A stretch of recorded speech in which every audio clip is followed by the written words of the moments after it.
Welcome to Hajas classes. ഏവർക്കും M സീരീസിന്റെ പുതിയൊരു അധ്യായത്തിലേക്ക് സ്വാഗതം. അപ്പോൾ നമ്മൾ ജ്ഞാനപീഠം നേടിയ മലയാളികൾ എന്ന് പറയുന്ന ഒരു ടോപ്പിക്കാണ് പഠിച്ചുകൊണ്ടിരുന്നത്. അതിൽ അടുത്തതായിട്ട് നമ്മൾ പഠിക്കാൻ പോകുന്നത് MT വാസുദേവൻ നായരെ കുറിച്ചാണ്. നമുക്ക് ക്ലാസ്സിലേക്ക് പോവാം. ശരി, നോക്കൂ, MT വാസുദേവൻ നായർ ആരായിരുന്നു? നമുക്കറിയാം, അദ്ദേഹം ഈ അടുത്ത കാലത്താണ് അന്തരിച്ചത്. അപ്പോൾ തീർച്ചയായിട്ടും അദ്ദേഹത്തെക്കുറിച്ച് ക്വസ്റ്റ്യൻസ് നമ്മൾ എക്സ്പെക്ട് ചെയ്യണം. അദ്ദേഹത്തിൻ്റെ ജനനം മുതൽ അദ്ദേഹം അന്തരിച്ചത് വരെയുള്ള എല്ലാ കാര്യങ്ങളും നമ്മൾ കൃത്യമായും പഠിച്ചിരിക്കുക. എവിടെ നിന്നാണ് ക്വസ്റ്റ്യൻ വരിക എന്ന് അറിയില്ല. അദ്ദേഹം എന്ന് അന്തരിച്ചു എന്നായിരിക്കില്ല ചോദിക്കുക അല്ലേ? അപ്പോൾ PSC അത്രയൊന്നും ക്വസ്റ്റ്യൻ ഇടുന്നവർ അത്രമാത്രം പൊട്ടത്തരം ഉള്ളവരല്ല. അപ്പോൾ സ്വാഭാവികമായിട്ട് അവർ എവിടെ നിന്ന് വേണമെങ്കിലും ചോദിക്കാം. MD എന്നുള്ള ഒരു ഭാഗവുമായി ബന്ധപ്പെട്ട് എവിടെ നിന്ന് വേണമെങ്കിലും ക്വസ്റ്റ്യൻ വരാം. ശരി, നോക്കിക്കോളൂ. MT വാസുദേവൻ നായർ അദ്ദേഹം ആരായിരുന്നു? നോവലിസ്റ്റ്, തിരക്കഥാകൃത്ത്, പിന്നെ സാഹിത്യകാരൻ, നാടകകൃത്ത് എന്നീ നിലകളിൽ പ്രശസ്തനായിരുന്നു MT വാസുദേവൻ നായർ. അദ്ദേഹം എങ്ങനെയാണ് അറിയപ്പെടുന്നത്? നിളയുടെ കഥാകാരൻ എന്ന പേരിലാണ് അറിയപ്പെടുന്നത്. എന്താണ്? നിളയുടെ കഥാകാരൻ എന്ന പേരിലാണ് അറിയപ്പെടുന്നത്. അപ്പോൾ കഴിഞ്ഞ മാസമാണ് ഇവിടെ തിരുവനന്തപുരത്ത് വെച്ചിട്ട് സംസ്ഥാന സ്കൂൾ കലോത്സവം നടന്നത് അല്ലേ?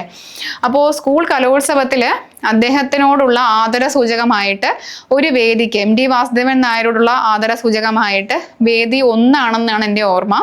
വേദി 1 നൽകിയ പേര് നിള എന്നായിരുന്നു കേട്ടോ. നിള, തോർത്തു വെച്ചിരിക്കുക. വർഷം ഏതായിരുന്നു? സ്കൂൾ കലോത്സവം 2025 ജനുവരിയിലാണ് നടന്നത്. അപ്പോൾ അദ്ദേഹത്തോടുള്ള, MTയോടുള്ള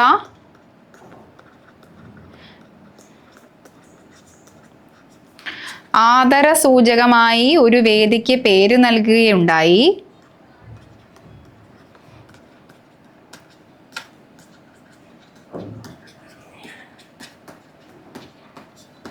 പേരെന്തായിരുന്നു?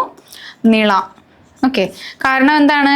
MDയെ നിളയുടെ കഥാകാരൻ എന്നാണ് വിളിക്കുന്നത്. അപ്പോൾ നിളാ നദിയെയും അതിൻ്റെ ചുറ്റുമുള്ള പരിസ്ഥിതി പ്രശ്നങ്ങളെയും ഒക്കെ കുറിച്ച് അദ്ദേഹം പലപ്പോഴും വാചാലനായിട്ടുണ്ട്. അതിനെക്കുറിച്ച് അദ്ദേഹം ലേഖനങ്ങളും എഴുതിയിട്ടുണ്ട്. ഈ ലേഖനങ്ങളെല്ലാം കൂടി സമാഹരിച്ച് പ്രസിദ്ധീകരിച്ചിരിക്കുന്നത് കണ്ണാന്തളി പൂക്കളുടെ കാലം എന്ന പേരിലാണ് കേട്ടോ.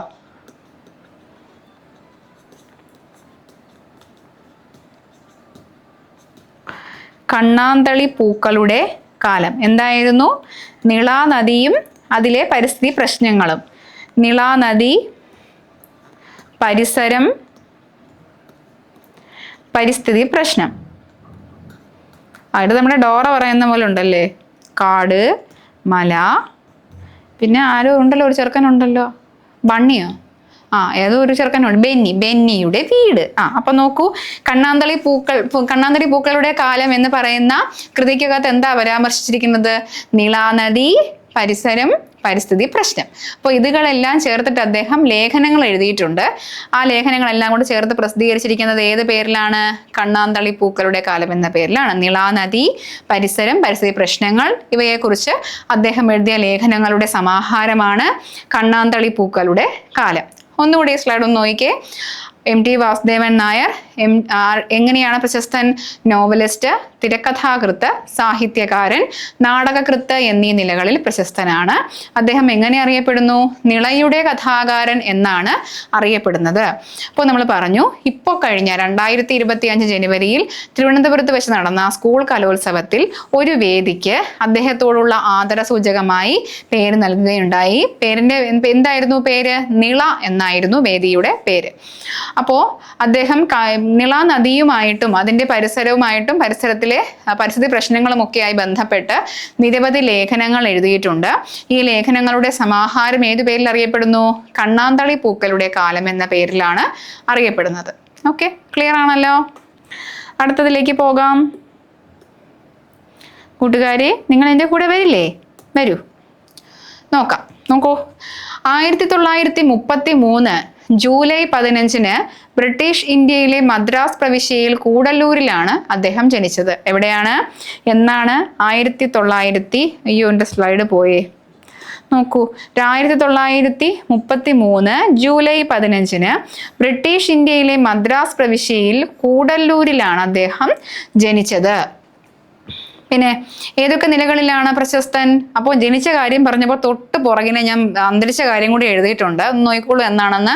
2024 ഡിസംബർ 25 കോഴിക്കോട് വെച്ച് അന്തരിച്ചു. എന്താ പ്രത്യേകത? 2024 ക്രിസ്മസ് ദിവസമാണല്ലേ.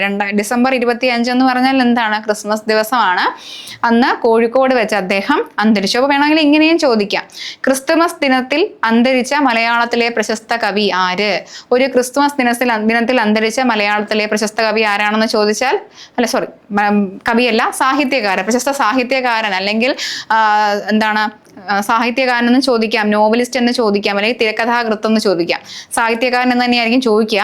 അപ്പോൾ ഒരു ക്രിസ്തുമസ് ദിനത്തിൽ അന്തരിച്ച മലയാളത്തിലെ പ്രശസ്ത സാഹിത്യകാരൻ ആര് എന്ന് ചോദിച്ചാൽ ആരാണത്? MT വാസുദേവൻ നായരാണ്. ഇനി നമ്മളിപ്പോൾ അദ്ദേഹത്തിന്റെ ജനിച്ച സ്ഥലത്തെക്കുറിച്ച് പറഞ്ഞല്ലോ. അതിൽ 1-2 പോയിന്റ്സ് കൂടെ നിങ്ങൾ വേണമെങ്കിൽ ഒന്ന് ഓർത്തിരിക്കുക. ഇത് കൂടല്ലൂരാന്ന് പറഞ്ഞല്ലോ അദ്ദേഹം ജനിച്ച സ്ഥലം. ഇത് ഏത് താലൂക്കാണെന്ന് ചോദിച്ചാൽ പൊന്നാനി താലൂക്കാണ് കേട്ടോ. പൊന്നാനി താലൂക്ക്. ഇന്ന് ആ പ്രദേശം പാലക്കാട് ജില്ലയിലെ പട്ടാമ്പി താലൂക്കിലാണേ ഈ പറയുന്ന പ്രദേശം.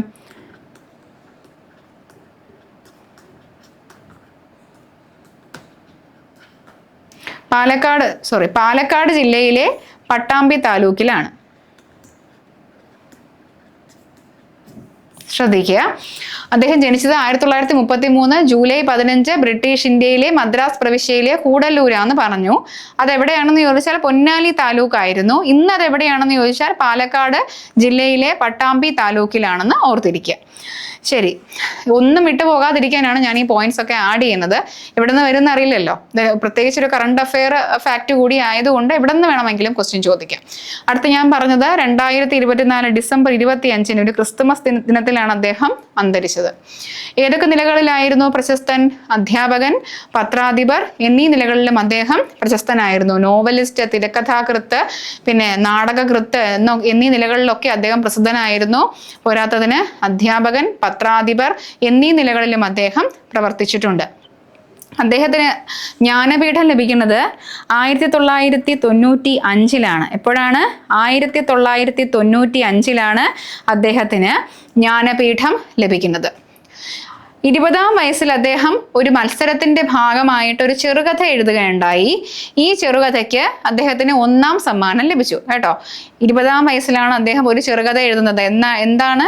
ഒരു മത്സരത്തിന്റെ ഭാഗമായിട്ട് ഒരു ചെറുകഥ എഴുതി. അതിന് അദ്ദേഹത്തിന് 1-ാം സമ്മാനം ലഭിക്കുകയും ചെയ്തു. അപ്പോൾ വളരെ ഇമ്പോർട്ടൻ്റ് അല്ല, എന്നാലും നിങ്ങൾ ഓർത്തു വെക്കുക. ന്യൂയോർക്ക് ഹെറാൾഡും മാതൃഭൂമിയും ചേർത്തിട്ടാണ്. ന്യൂയോർക്ക് ഹെറാൾഡ് ട്രൈബ്യൂണും ഹിന്ദുസ്ഥാൻ ടൈംസും മാതൃഭൂമിയും സംയുക്തമായി സംഘടിപ്പിച്ച മത്സരമായിരുന്നു അത് കേട്ടോ. ഒന്ന് അറിഞ്ഞിരുന്നാൽ മാത്രം മതി. ന്യൂയോർക്ക് ഹെറാൾഡ് ട്രൈബ്യൂണും പിന്നെ ഹിന്ദുസ്ഥാൻ ടൈംസും മാതൃഭൂമിയും കൂടെ ചേർന്ന് സംയുക്തമായി സംഘടിപ്പിച്ച ഒരു മത്സരമായിരുന്നു അത്. ആ കഥയുടെ പേരൊന്ന് അറിഞ്ഞിരിക്കുക. വളർത്തുമൃഗങ്ങൾ കേട്ടോ. വളർത്തുമൃഗങ്ങൾ മറക്കരുതേ. 20-ാം വയസ്സിൽ ഒരു മത്സരം. എന്തായിരുന്നു മത്സരം? ന്യൂയോർക്ക് ഹെറാൾഡ് ട്രൈബ്യൂണും ഹിന്ദുസ്ഥാൻ ടൈംസും മാതൃഭൂമിയും കൂടി സംയുക്തമായി സംഘടിപ്പിച്ച ഒരു കഥാരചനാ മത്സരത്തിൽ അദ്ദേഹം പങ്കെടുത്തു. 20-ാമത്തെ വയസ്സിൽ അദ്ദേഹത്തിന് 1-ാം സമ്മാനം ലഭിച്ചു. കഥയുടെ പേരെന്തായിരുന്നു? വളർത്തുമൃഗങ്ങൾ എന്നുള്ളതായിരുന്നു കഥയുടെ പേര്. ഇനി അദ്ദേഹത്തിന്റെ പ്രശസ്ത നോവലുകളിൽ ഒന്നാണ് ഏത്? നാലുകെട്ട് എന്ന് പറയുന്നത്. ഈ നാലുകെട്ട് അദ്ദേഹം എഴുതിയത് വെറും 23 വയസ്സുള്ളപ്പോഴാണ് കേട്ടോ. 23-ാം വയസ്സിലാണ് അദ്ദേഹം നാലുകെട്ട് എന്നുള്ള നോവൽ എഴുതപ്പെടുന്നത്. ഈ കൃതിക്ക് 1958 കേരള സാഹിത്യ അക്കാദമി പുരസ്കാരം ലഭിച്ചിട്ടുണ്ട്. ഓർത്തോണേ, കേരള സാഹിത്യ അക്കാദമി പുരസ്കാരം. ഈ സ്ലൈഡ് ഞാൻ ഒന്നുകൂടെ പറയുകയാണ്, നോക്കിക്കോളൂ. അദ്ദേഹം എന്ന് ജനിച്ചു? 1933 ജൂലൈ 15 ബ്രിട്ടീഷ് ഇന്ത്യയിലെ മദ്രാസ് പ്രവിശ്യയിൽ കൂടല്ലൂരിൽ ജനിച്ചു. ഇത് പൊന്നാനി താലൂക്കിലായിരുന്നു. ഇപ്പോഴത് പാലക്കാട് ജില്ലയിലെ പട്ടാമ്പി താലൂക്കിലാണ് ഈ സ്ഥലമുള്ളത്. അന്ന് അദ്ദേഹം എന്നാണ് അന്തരിച്ചത്? 2024 ഡിസംബർ 25 ഒരു ക്രിസ്തുമസ് ദിനത്തിലാണ് അദ്ദേഹം അന്തരിച്ചത്. എവിടെ വെച്ചായിരുന്നു? കോഴിക്കോട് വെച്ചിട്ടായിരുന്നു. പിന്നെ നമ്മൾ നേരത്തെ പറഞ്ഞു അദ്ദേഹം നോവലിസ്റ്റ്, സാഹിത്യകാരൻ, തിരക്കഥാകൃത്ത്, നാടകകൃത്ത് എന്നീ നിലകളിലൊക്കെ പ്രശസ്തനാണ് എന്ന്. പിന്നെ സംവിധായകൻ എന്ന നിലയിലും പ്രശസ്തനാണ്. ഇതൊന്നും പോരാതെ അദ്ദേഹം മറ്റു ചില മേഖലകളിൽ കൂടി അദ്ദേഹത്തിന്റെ കൈമുദ്ര പതിപ്പിച്ചിട്ടുണ്ട്. അധ്യാപകൻ, പത്രാധിപർ എന്നീ നിലകളിലും അദ്ദേഹം പ്രവർത്തിച്ചിട്ടുണ്ട്. 1995 അദ്ദേഹത്തിന് ജ്ഞാനപീഠം ലഭിക്കുന്നത്. 20-ാം വയസ്സിൽ അദ്ദേഹം ഒരു മത്സരത്തിന്റെ ഭാഗമായി ഒരു ചെറുകഥ എഴുതിയിരുന്നു. എന്തായിരുന്നു മത്സരം? മത്സരം എന്ന് പറയുന്നത് ന്യൂയോർക്ക് ഹെറാൾഡ് ട്രൈബ്യൂണും പിന്നെ ഹിന്ദുസ്ഥാൻ ടൈംസും മാതൃഭൂമിയും സംയുക്തമായി സംഘടിപ്പിച്ച കഥാരചനാ മത്സരമായിരുന്നു അത്. അതിൽ അദ്ദേഹത്തിന് 1-ാം സമ്മാനം ലഭിക്കുകയുണ്ടായി. കഥയുടെ പേര് വളർത്തുമൃഗങ്ങൾ എന്നാണ്. അദ്ദേഹത്തിന്റെ പ്രശസ്ത നോവലുകളിൽ ഒന്നാണ് നാലുകെട്ട്. ഇത് എഴുതുന്നത് അദ്ദേഹത്തിന്റെ 20-ാമത്തെ വയസ്സിലാണ്. ഈ കൃതിക്ക് 1958 കേരള സാഹിത്യ അക്കാദമി പുരസ്കാരം ലഭിച്ചു. ഇനി ഇത്രയും കാര്യങ്ങൾ ഓർത്തിരിക്കാമല്ലോ. ശരി, അടുത്തതിലേക്ക് പോവാം. നോക്കൂ, ഇനി നമുക്ക് അദ്ദേഹത്തിന്റെ ശ്രദ്ധേയമായ കൃതികളിലേക്ക് പോകാം. നോക്കിക്കോളൂ, അദ്ദേഹത്തിന്റെ ഏറ്റവും ശ്രദ്ധേയമായ കൃതികളിൽ ഒന്നാണ് നാലുകെട്ട്. അപ്പോൾ ഇതിനൊക്കെ മുമ്പ് അദ്ദേഹത്തിന്റെ ആദ്യ നോവൽ, നമ്മൾ അറിയപ്പെടുന്ന ആദ്യ നോവൽ നാലുകെട്ടാണെങ്കിലും ഇതിനു മുൻപ് അദ്ദേഹം ഒരു നോവൽ എഴുതിയിട്ടുണ്ട്. അതിൻ്റെ ആ കൃതിയുടെ പേര്, ആ നോവലിന്റെ പേര് പാതിരാവും പകൽ വെളിച്ചവും എന്നാണ് കേട്ടോ. പാതിരാവും പകൽ വെളിച്ചവും. ശരി, നോക്കിക്കോളൂ, അദ്ദേഹത്തിന്റെ ശ്രദ്ധേയമായ ഒരു കൃതിയാണ് നാലുകെട്ട്. ഇത് എഴുതപ്പെട്ടത് ഏത് വർഷമാണ്? 1958. ആ വർഷത്തെ തന്നെ കേരള സാഹിത്യ അക്കാദമി പുരസ്കാരത്തിന് ഈ കൃതി അർഹമായിട്ടുണ്ട്. 14 ഭാഷകളിലേക്ക് ഈ കൃതി വിവർത്തനം ചെയ്തിട്ടുണ്ട് കേട്ടോ. 14 ഭാഷകളിലേക്ക് ഈ കൃതി വിവർത്തനം ചെയ്യപ്പെട്ടിട്ടുണ്ട്. 1995 ദൂരദർശനില് ഈ നോവലിനെ അധികരിച്ച്, ദൂരദർശൻ അല്ലല്ലോ, ഞാൻ ഹിന്ദിയിലോട്ട് പോയ ഒരു നിമിഷം.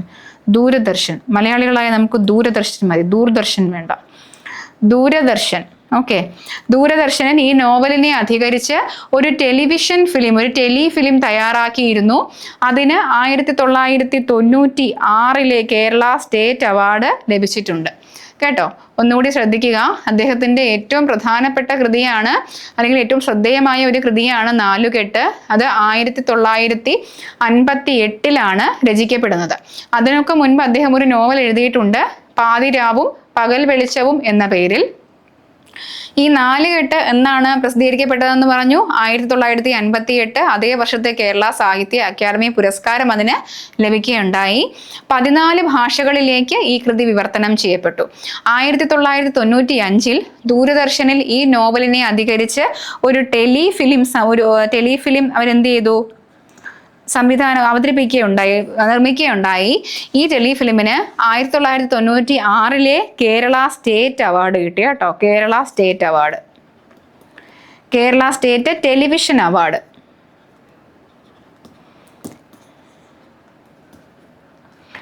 ലഭിക്കുകയുണ്ടായി. ഇനി നാലുകെട്ടിലെ പ്രധാനപ്പെട്ട കഥാപാത്രം ആരാണെന്ന് അറിഞ്ഞിരിക്കണം. അപ്പുണ്ണിയാണ് ഏറ്റവും പ്രധാനപ്പെട്ട കഥാപാത്രം. ഓക്കെ, ക്ലിയർ ആണല്ലോ. അടുത്തതിലേക്ക് പോകാം. അടുത്ത നോവലാണ് രണ്ടാമൂഴം കേട്ടോ. രണ്ടാമൂഴം നോക്കിക്കോളൂ. ഈ കൃതി 1984 മുതൽ കലാകൗമുദി വാരികയിലാണ് ഖണ്ഡശ പ്രസിദ്ധീകരിച്ച് വരികയായിരുന്നു. ഏതിലാണ്? കലാകൗമുദി എന്ന് പറയുന്ന വാരികയിലാണ് ആദ്യമായിട്ട് ഈ കൃതി പ്രസിദ്ധീകരിക്കപ്പെടുന്നത്. ഖണ്ഡശ എന്ന് പറഞ്ഞാൽ എന്താണ്? വാരങ്ങൾ തോറിന എപ്പിസോഡായിട്ട് ഇരുന്നതിനെയാണ് ഖണ്ഡശ എന്ന്, തുടർക്കഥയായിട്ട് വരുന്നതിനെയാണ് ഖണ്ഡശ എന്ന് പറയാം. അപ്പോൾ 1984 കലാകൗമുദി വാരികയിൽ ആദ്യമായി പ്രസിദ്ധീകരിക്കപ്പെടുന്നത്. ഈ കൃതിക്ക് 1985 വയലാർ അവാർഡ് ലഭിച്ചിട്ടുണ്ട്. പിന്നെ ഇത് കൂടാതെ 1994 മുട്ടത്തുവർക്കി അവാർഡ് ലഭിച്ചിട്ടുണ്ട് കേട്ടോ. അതുകൂടെ ഒന്ന് ഓർത്തിരിക്കുക. രണ്ടാമൂഴത്തിന് 1985 വയലാർ അവാർഡും 1994 മുട്ടത്തുവർക്കി അവാർഡും ലഭിച്ചിട്ടുണ്ട്. ഇതെന്തിനെ ആസ്പദമാക്കി എഴുതിയിട്ടുള്ളത്? മഹാഭാരതത്തെ ആസ്പദമാക്കിയാണ് എഴുതിയിട്ടുള്ളത്.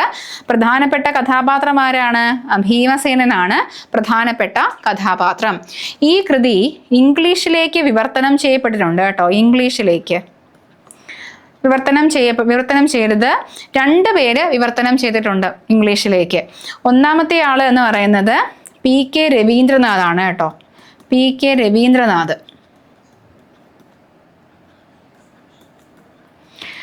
അദ്ദേഹം വിവർത്തനം ചെയ്തത് സെക്കൻഡ് ടേൺ എന്ന പേരിലാണ്. സെക്കൻഡ് ടേൺ എന്ന പേരിലാണ് വിവർത്തനം ചെയ്തത്. അപ്പോൾ സെക്കൻഡ് ടേൺ എന്ന കൃതി ഏത് കൃതിയുടെ വിവർത്തനമാണെന്ന് ചോദിച്ചാൽ രണ്ടാം ഊഴത്തിൻ്റെതാണ് സെക്കൻഡ് ടേൺ. അതുപോലെ രണ്ടാമത് ഈ കൃതി വിവർത്തനം ചെയ്തയാളാണ് ഗീതാ കൃഷ്ണൻകുട്ടി. ഗീതാ കൃഷ്ണൻകുട്ടി. വിവർത്തനം ചെയ്ത പേരെന്താന്ന് വെച്ച് കഴിഞ്ഞാൽ Bhima the lone warrior. The lone warrior. Bhiman loan എടുത്തൊന്നും അല്ല കേട്ടോ, ഒറ്റപ്പെട്ട പോരാളി എന്ന് പറഞ്ഞാൽ അർത്ഥം വരുന്നത്, അല്ലാതെ ഭീമന് ലോൺ ഉണ്ടായിരുന്നു എന്നല്ല. പിന്നെ തമിഴിലേക്കും ഈ കൃതി വിവർത്തനം ചെയ്യപ്പെട്ടിട്ടുണ്ട്. തമിഴ് വിവർത്തനം ആരാ ചെയ്തതെന്ന് അറിയാമോ? കുറിഞ്ഞിവേലനാണ് ചെയ്തത്. കുറിഞ്ഞിവേലൻ. കുറിഞ്ഞിവേലൻ എന്ന് പറയുന്ന മനുഷ്യനാണ് ഇത് തമിഴിലേക്ക് വിവർത്തനം ചെയ്തത്.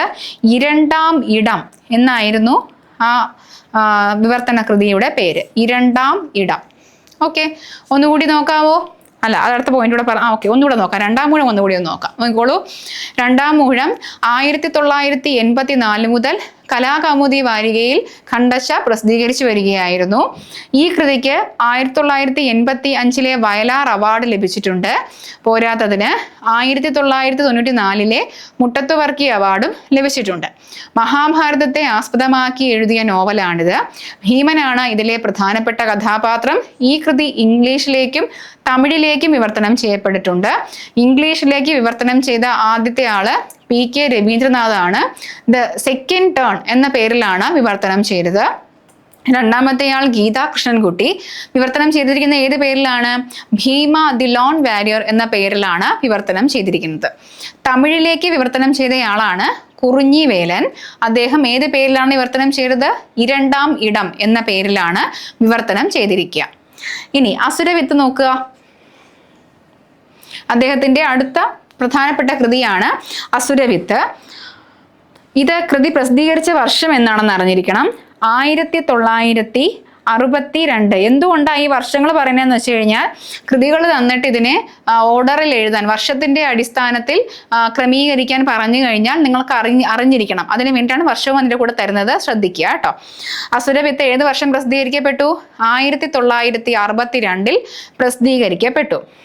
മതസൗഹാർദ്ദത്തിന്റെ ഊഷ്മളമായ അനുഭവങ്ങൾ പങ്കുവെക്കുന്ന ഒരു നോവലാണ് അസുരവിത്ത് എന്ന് പറയുന്നത്. ഇതിലെ പ്രധാനപ്പെട്ട കഥാപാത്രം ആരാണ്? ഗോവിന്ദൻകുട്ടി. ഗോവിന്ദൻകുട്ടി എന്നുള്ളതാണ് ഇതിലെ പ്രധാനപ്പെട്ട കഥാപാത്രത്തിന്റെ പേര്. 1968 ഇത് സിനിമയാക്കപ്പെട്ടു.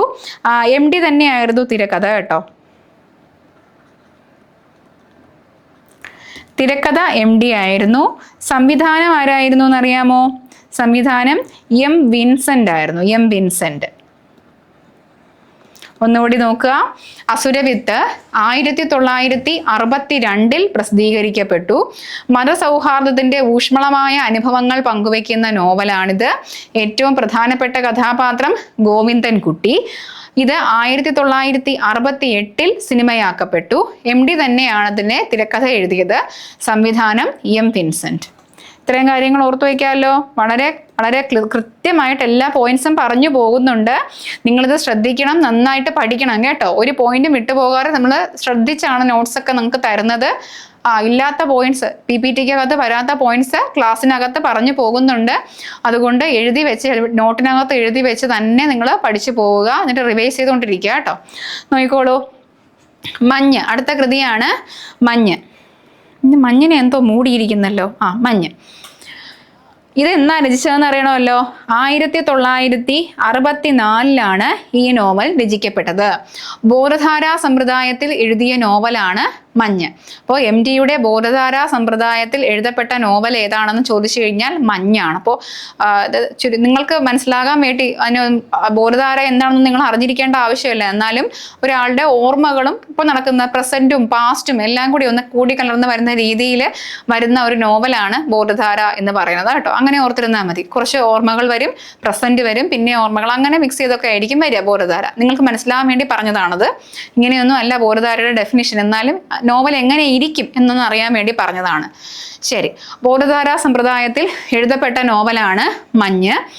ഇത് ഏതിൻ്റെ പശ്ചാത്തലത്തിൽ രചിക്കപ്പെട്ട നോവലാണെന്ന് ഒരുപാട് തവണ ചോദിച്ചിട്ടുണ്ട്. മഞ്ഞ് നൈനിറ്റാളിൻ്റെ പശ്ചാത്തലത്തിൽ, നൈനിറ്റാൾ എന്ന് പറയുന്ന സ്ഥലത്തിൻ്റെ പശ്ചാത്തലത്തിൽ രചിക്കപ്പെട്ട നോവലാണ് മഞ്ഞ്. വേറൊരു ക്വസ്റ്റ്യൻ കൂടി വന്നിട്ടുണ്ട്. മംഗളാദേവി ക്ഷേത്രം കടന്നു വരുന്ന MTയുടെ നോവൽ ഏത് എന്ന് ചോദിച്ചിട്ടുണ്ട്. ഏതാണ്?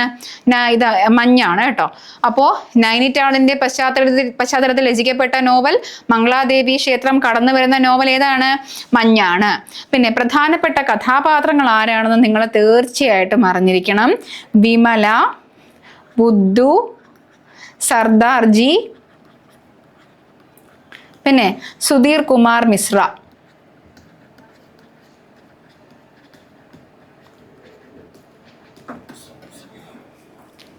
ശരി, വിമല, ബുദ്ധു, സർദാർജി, പിന്നെ ആരാണ്? സുധീർ കുമാർ മിശ്ര. ഇതൊക്കെയാണ് പ്രധാനപ്പെട്ട കഥാപാത്രങ്ങൾ.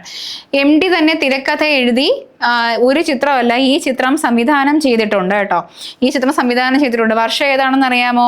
1983. ഇതേ പേര് തന്നെയാണ് സംവിധാനം ചെയ്തിരിക്കുക.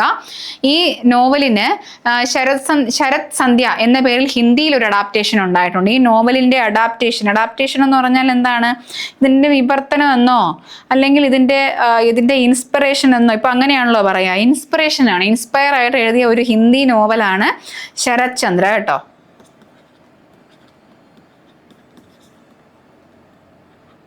ശരത് സന്ധ്യ മാറിപ്പോയി, ശരത് സന്ധ്യ. ഒന്നുകൂടെ പറയാം. മഞ്ഞ് 1964 രചിക്കപ്പെട്ടു. നൈനിറ്റാളിന്റെ പശ്ചാത്തലത്തിൽ രചിക്കപ്പെട്ട നോവൽ, മംഗളാദേവി ക്ഷേത്രം കടന്നു വരുന്ന നോവൽ. പ്രധാനപ്പെട്ട കഥാപാത്രങ്ങൾ വിമല, ബുദ്ധു, സർദാർജി, സുധീർ കുമാർ മിശ്ര. പിന്നെ MT തന്നെ തിരക്കഥ എഴുതി ഈ ചിത്രം സംവിധാനം ചെയ്തിട്ടുണ്ട്. 1983 ശ്രദ്ധിക്കപ്പെട്ടില്ല ചിത്രം. ഇതിന്റെ ഒരു അഡാപ്റ്റേഷൻ വന്നിട്ടുണ്ട് ഹിന്ദിയിൽ. ശരത് സന്ധ്യ എന്നാണ് ഇതിന്റെ അഡാപ്റ്റേഷന്റെ പേര്. ക്ലിയർ ആണല്ലോ? ആവണം, അല്ലെങ്കിൽ ഞാൻ എല്ലാത്തിനെയും ഇടിക്കും. നോക്കിക്കോ. അടുത്ത സ്ലൈഡ്. കാലം എന്നാണ് എഴുതപ്പെട്ടത്, പ്രസിദ്ധീകരിക്കപ്പെട്ടത്? 1969. ഇതേ ഓർഡർ തന്നെ പഠിച്ചു പോണേ കേട്ടോ. നാലുകെട്ട് മുതൽ അങ്ങോട്ടുള്ള എല്ലാ കൃതികളും അതിൻ്റെ ഓർഡറിൽ പഠിച്ച് വരിക. ഉറപ്പായിട്ടും നിങ്ങൾക്ക് ഓർഡർ ശരിയാക്കാനോ ശരിയായ ക്രമം ഏതാണെന്നോ ഒക്കെ ഉറപ്പായിട്ടും ചോദിക്കും. കാരണം പറഞ്ഞല്ലോ, MT ഒരു കറണ്ട് അഫെയർ ക്വസ്റ്റ്യൻ ആയതുകൊണ്ട് തന്നെ അദ്ദേഹത്തിന്റെ ജനനവും മരണവും ഒന്നും ആയിരിക്കണമെന്നില്ല ചോദിക്കുന്നത്. നേരത്തെ ഞാൻ പറഞ്ഞതുപോലെ വേദിക്കിട്ട പേര് വരെ വേണമെങ്കിൽ ചോദിക്കാം. നോക്കൂ, കാലം എന്ന് പ്രസിദ്ധീകരിക്കപ്പെട്ടു. 1969 പ്രസിദ്ധീകരിക്കപ്പെട്ടു. ഈ നോവലിന് 1970 കേന്ദ്ര സാഹിത്യ അക്കാദമി അവാർഡ് ലഭിച്ചു. പ്രധാനപ്പെട്ട കഥാപാത്രം ആരാണ്? സേതുവാണ് പ്രധാനപ്പെട്ട കഥാപാത്രം. ഇതിന്റെ പ്രമേയം ഒരുപാട് തവണ ചോദിച്ചു കണ്ടിട്ടുണ്ട്. 1950-70 കാലഘട്ടത്തിലെ കേരളീയ ജീവിതം ചോദിച്ച് കണ്ടിട്ടുള്ളത്. പൊതുവെ PSC പരീക്ഷകളിൽ തന്നെ ടീച്ചിങ് എക്സാംസിനാണ് ചോദിച്ച് കണ്ടിട്ടുള്ളത്. പക്ഷേ ഈ പ്രത്യേക സാഹചര്യത്തിൽ നിങ്ങളത് പഠിച്ചിരിക്കുക. 1950-70 കാലഘട്ടത്തിലെ കേരളീയ ജീവിതവും കോളനി അനന്തര ഘട്ടവും കേട്ടോ. കേരളീയ ജീവിതവും കോളനി അനന്തര ഘട്ടവും.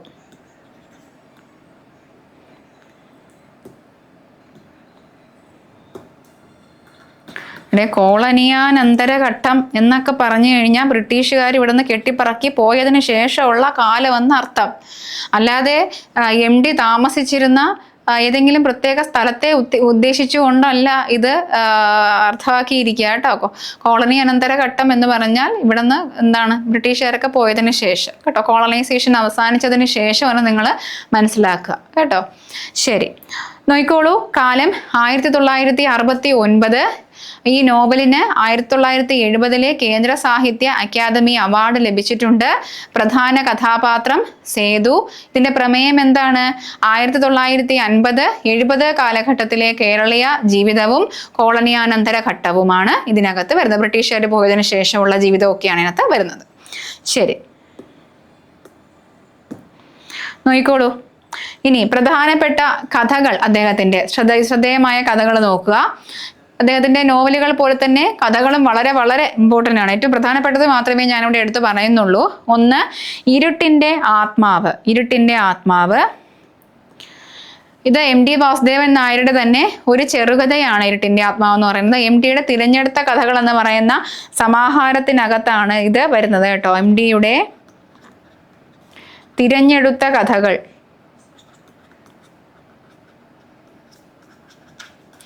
കഥകൾ എന്ന് പറയുന്ന സമാഹാരത്തിനകത്താണ് ഈ ചെറുകഥ ഉൾപ്പെട്ടിരിക്കുന്നത്.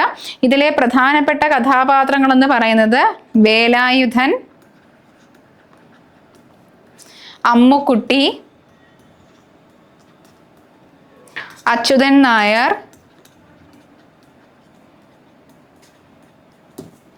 എന്നിവരാണ്.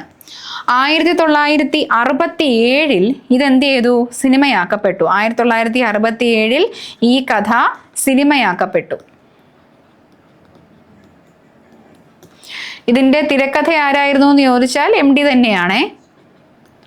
തിരക്കഥ MT. ആരായിരുന്നു സംവിധാനം? P ഭാസ്കരനാണേ. P ഭാസ്കരനായിരുന്നു സംവിധാനം. ശരി, നോക്കിക്കോളൂ.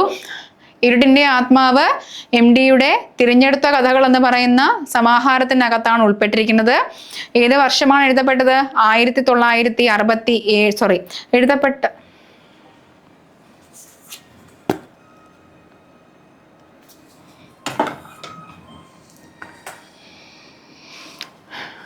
അപ്പോൾ നോക്കിക്കോളൂ. ഇരുട്ടിന്റെ ആത്മാവ് MTയുടെ തിരഞ്ഞെടുത്ത കഥകൾ എന്ന് പറയുന്ന സമാഹാരത്തിനകത്താണ് ഉൾപ്പെട്ടിരിക്കുന്നത്. 1967 ഇത് സിനിമയാക്കപ്പെട്ടു. ഇതിന്റെ തിരക്കഥ MT തന്നെയായിരുന്നു. P ഭാസ്കരനായിരുന്നു സംവിധാനം. വേലായുധൻ, അമ്മൂട്ടിനെ ഞാൻ എഴുതിയിട്ടുള്ളൂ, അമ്മുക്കുട്ടി എന്നാണ് കേട്ടോ. അമ്മുക്കുട്ടി, അച്യുതൻ നായർ എന്നിവരായിരുന്നു പ്രധാനപ്പെട്ട കഥാപാത്രങ്ങൾ. ഇതിൽ വേലായുധൻ, അമ്മുക്കുട്ടി എന്നീ കഥാപാത്രങ്ങളെ അവതരിപ്പിച്ചത് യഥാക്രമം പ്രേം നസീറും പിന്നെ ശാരദയുമാണ് കേട്ടോ.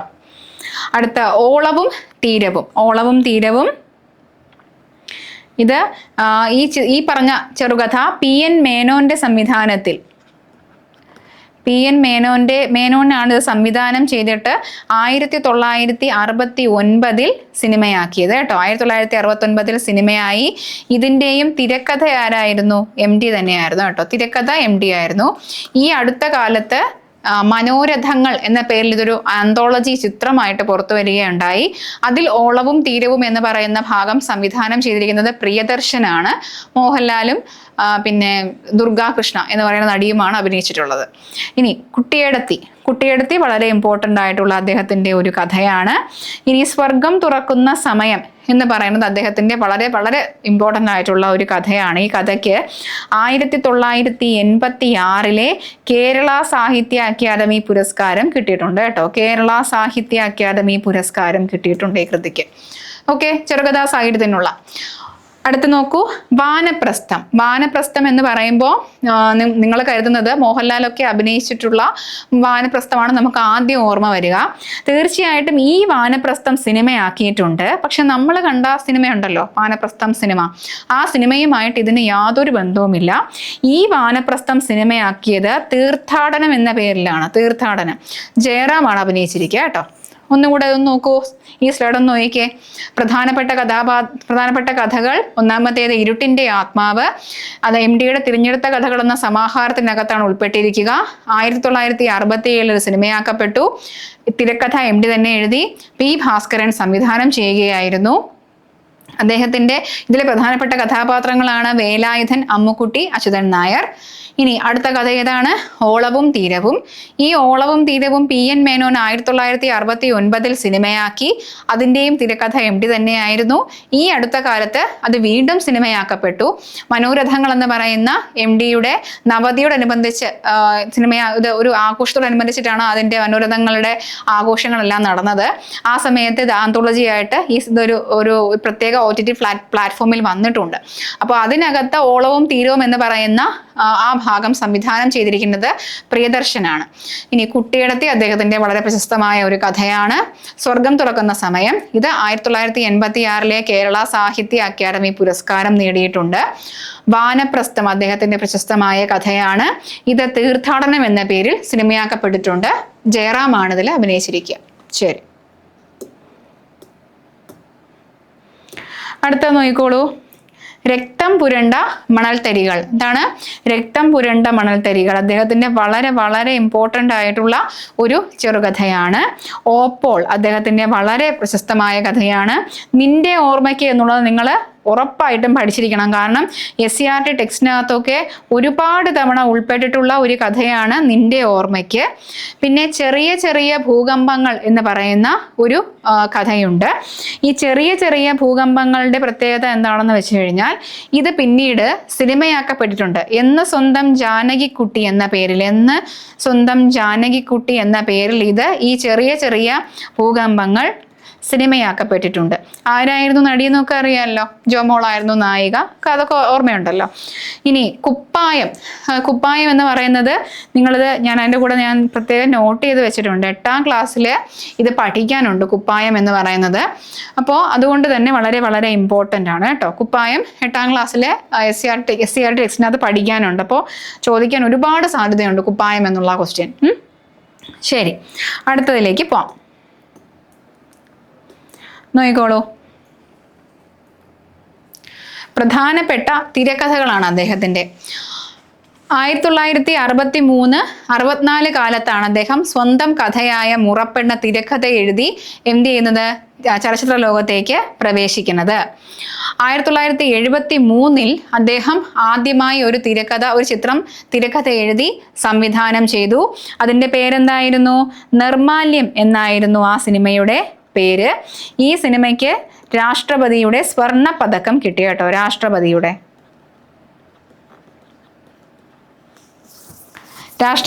സ്വർണ്ണ പതക്കം കിട്ടിയ സിനിമയാണ് നിർമാല്യം. ഈ സിനിമയ്ക്ക് ആധാരമായ കഥ ഏതാണെന്ന് ചോദിച്ചാൽ പള്ളിവാളും കാൽച്ചിലമ്പും എന്ന് പറയുന്ന അദ്ദേഹത്തിൻ്റെ ചെറുകഥയാണ് നിർമാല്യം എന്ന പേരിൽ സിനിമയാക്കപ്പെട്ടിരിക്കുന്നത്. അദ്ദേഹം 50ലേറെ സിനിമകൾക്ക് തിരക്കഥ എഴുതിയിട്ടുണ്ട്. ഇതിൽ 4 തവണ അദ്ദേഹത്തിന് ദേശീയ പുരസ്കാരം ലഭിച്ചു കേട്ടോ. 4 തവണയാണ് ദേശീയ പുരസ്കാരം ലഭിച്ചത്.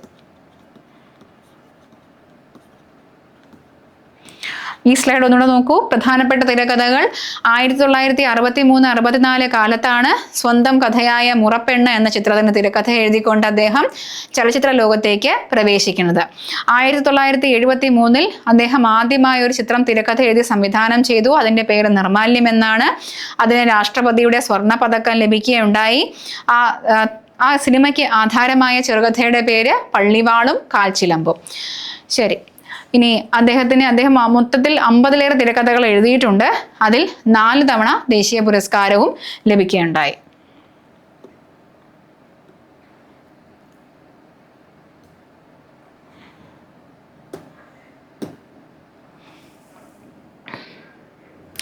പ്രധാനപ്പെട്ട തിരക്കഥകളാണ് ഞാനിവിടെ കൊടുത്തിരിക്കുന്നത്. നോയിക്കോളൂ. ഓളവും തീരവും, മുറപ്പെണ്ണ്, ഇരുട്ടിൻ്റെ ആത്മാവ്, നഖക്ഷതങ്ങൾ, കുട്ടിയടത്തി, പഞ്ചാഗ്നി, ആൾക്കൂട്ടത്തിൽ തനിയെ. ഏതൊക്കെയാണ്? ഓളവും തീരവും, മുറപ്പെണ്ണ്, ഇരുട്ടിൻ്റെ ആത്മാവ്, നഖക്ഷതങ്ങൾ, കുട്ടിയടത്തി, പഞ്ചാഗ്നി, ആൾക്കൂട്ടത്തിൽ തനിയെ. ഇനിയുണ്ട്, കഴിഞ്ഞിട്ടില്ല. നോക്കൂ. വൈശാലി, സതയം, ഒരു വടക്കൻ വീരഗാഥ, പെരുന്തച്ചൻ, പഴശ്ശിരാജ, ഒരു ചെറു പുഞ്ചിരി. ഇതിൽ ഒരു ചെറു പുഞ്ചിരിയാണ് അദ്ദേഹം അവസാനമായിട്ട് തിരക്കഥ എഴുതി അദ്ദേഹം തന്നെയാണ് സംവിധാനവും നിർവഹിച്ചിരിക്കുക കേട്ടോ. ശരി, അദ്ദേഹത്തിന്റെ മറ്റ് കൃതികളിലേക്ക് കൂടി നമുക്ക് പോകാം. നോക്കിക്കോളൂ. ഗോപുരനടയിൽ ഒരു കാഥികന്റെ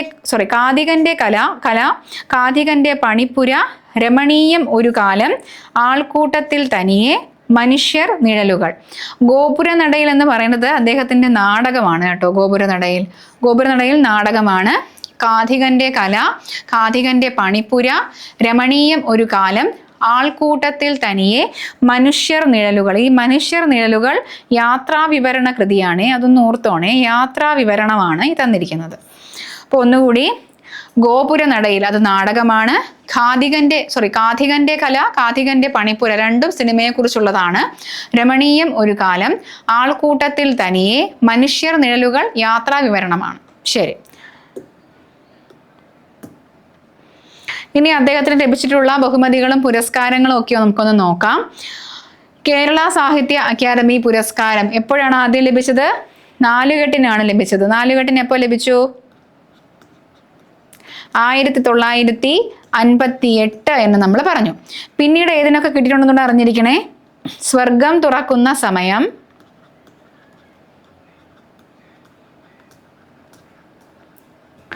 ഗോപുരനടയിൽ.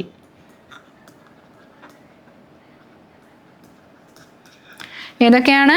സ്വർഗം തുറക്കുന്ന സമയം, ഗോപുരനടയിൽ, നാലുകെട്ട്. ഇനി കേന്ദ്ര സാഹിത്യ അക്കാദമി പുരസ്കാരം ലഭിച്ചത്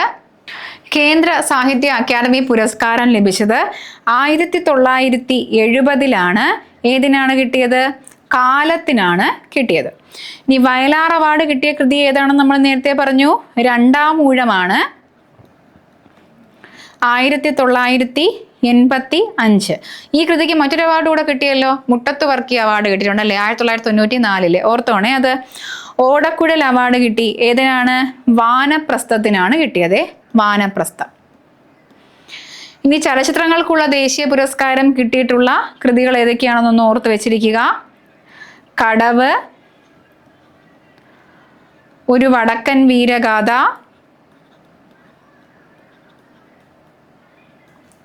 സദയം,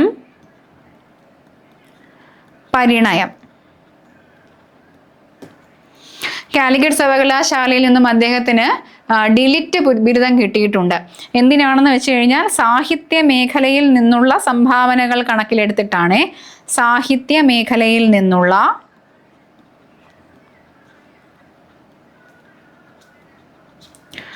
സംഭാവനകൾ കണക്കിലെടുത്തിട്ടാണ് അദ്ദേഹത്തിന് അവാർഡ് ഡിലിറ്റ് കിട്ടിയിരിക്കുക. ഒന്നും കൂടെ നോക്കാം. കേരള സാഹിത്യ അക്കാദമി പുരസ്കാരം. ഇനിയും പുരസ്കാരങ്ങളുണ്ട്, എന്നാലും ഈ സ്ലൈഡിൽ പഠിച്ചങ്ങ് പോവാം. ഓക്കെ. കേരള സാഹിത്യ അക്കാദമി പുരസ്കാരം ഏതിനൊക്കെ കിട്ടിയിട്ടുണ്ട്? നാലുകെട്ടിന് 1958 കിട്ടിയിട്ടുണ്ട്. പിന്നീട് സ്വർഗം തുറക്കുന്ന സമയം, ഗോപുരനടയിൽ എന്നിവയ്ക്കും ലഭിച്ചിട്ടുണ്ട്. കേന്ദ്ര സാഹിത്യ അക്കാദമി പുരസ്കാരം 1970. ഏതായിരുന്നു കൃതി? കാലം. വയലാർ അവാർഡ് കിട്ടിയ കൃതി ഏതാണ്? രണ്ടാം ഊഴം, 1985. ഓടക്കുഴൽ അവാർഡ് കിട്ടിയത് ഏതിനായിരുന്നു? വാനപ്രസ്ഥത്തിനാണ് ഓടക്കുഴൽ അവാർഡ് കിട്ടിയത്.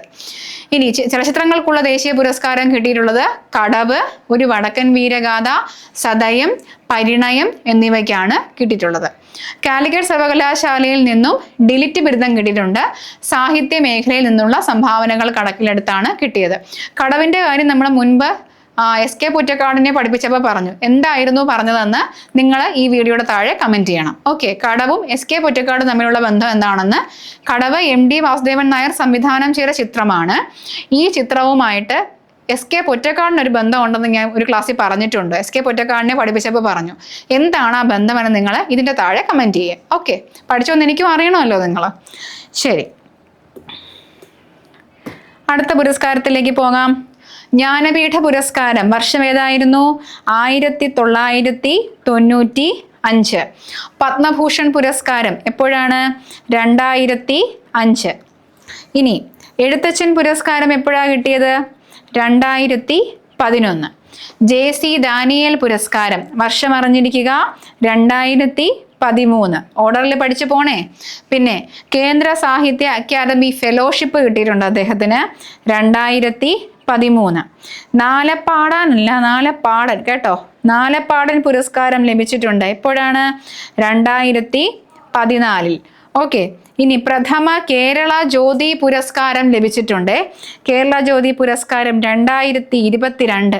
ഈ കേരള ജ്യോതി പുരസ്കാരം എന്താണെന്ന് നിങ്ങൾക്ക് അറിയാവൂടെ? പത്മ പുരസ്കാരങ്ങളുടെ മാതൃകയിൽ കേരള സംസ്ഥാന സർക്കാർ നൽകുന്ന പരമോന്നത സാഹിത്യ പുരസ്കാരമാണ്, പരമോന്നത പുരസ്കാരമാണ് കേരള ജ്യോതി. പത്മ പുരസ്കാരത്തിൻ്റെ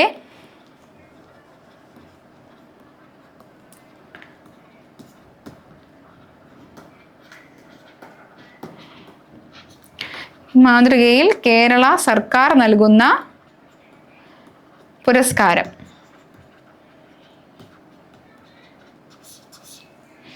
ശരി, ഒന്നും കൂടെ നോക്കൂ. ജ്ഞാനപീഠ പുരസ്കാരം എന്ന് ലഭിച്ചു 1995. പത്മഭൂഷൺ പുരസ്കാരം 2005. എഴുത്തച്ഛൻ പുരസ്കാരം 2011. JC ഡാനിയേൽ പുരസ്കാരം 2013. കേന്ദ്ര സാഹിത്യ അക്കാദമി ഫെലോഷിപ്പ് 2013. നാലപ്പാടൻ പുരസ്കാരം 2014. പ്രഥമ കേരള ജ്യോതി പുരസ്കാരം 2022. ഈ കേരള ജ്യോതി പുരസ്കാരം എന്താണ്? പത്മ പുരസ്കാരത്തിന്റെ മാതൃകയിൽ കേരള സർക്കാർ നൽകുന്ന പരമോന്നത പുരസ്കാരമാണ് കേരള ജ്യോതി പുരസ്കാരം. അപ്പോൾ MT വാസുദേവൻ നായരെ സംബന്ധിക്കുന്ന എല്ലാ വിവരങ്ങളും നമ്മൾ കണ്ടു കഴിഞ്ഞു. അദ്ദേഹം ഒരു കറണ്ട് അഫെയർ ഫാക്റ്റ് ആണ്, അദ്ദേഹവുമായി ബന്ധപ്പെട്ട എല്ലാ പോയിന്റ്സും. അതുകൊണ്ട് കൃത്യമായിട്ട് തന്നെ പഠിക്കുക. ഇതിലെ ഒരു കൃതിയും അതിൻ്റെ വർഷമോ അതിൻ്റെ ഡീറ്റെയിൽസോ ഒന്നും മിസ്സായിട്ടില്ല. നിങ്ങളിത് പഠിച്ചാൽ മാത്രം മതി. MT വാസുദേവൻ നായരുമായി ബന്ധപ്പെട്ട എല്ലാ പോയിന്റ്സും നിങ്ങൾക്ക് ലഭിക്കാൻ ഈ ഒരു ഒറ്റ ക്ലാസ് കണ്ടാൽ മതി എന്ന് ഞാൻ നിങ്ങൾക്ക് ഉറപ്പ് തരികയാണ്. അപ്പോൾ ഈ ക്ലാസ് കാണുക, എക്സ്ട്രാ പോയിന്റ്സ് എഴുതി വെച്ച് പഠിക്കുക, വീണ്ടും വീണ്ടും തറവായിട്ട് പഠിക്കുകയും റിവൈസ് ചെയ്യുകയും ചെയ്യുക. ക്ലാസ് കണ്ട് ഒന്ന് ഓടിച്ച് വിട്ട് റിവൈസ് ചെയ്തുകൊണ്ടിരിക്കുക. അപ്പോൾ അതാവുമ്പോൾ നിങ്ങൾക്ക് ഇത് മറന്നു പോകാത്ത രീതിയിൽ മനസ്സിൽ പതിയും. നന്നായി പഠിക്കുക. എല്ലാവർക്കും വിജയം ഉണ്ടാകട്ടെ എന്ന് ആശംസിക്കുന്നു. മെം സീരീസിന്റെ അടുത്തൊരു അധ്യായവുമായി കാണുന്നത് വരെ നന്ദി, നമസ്കാരം.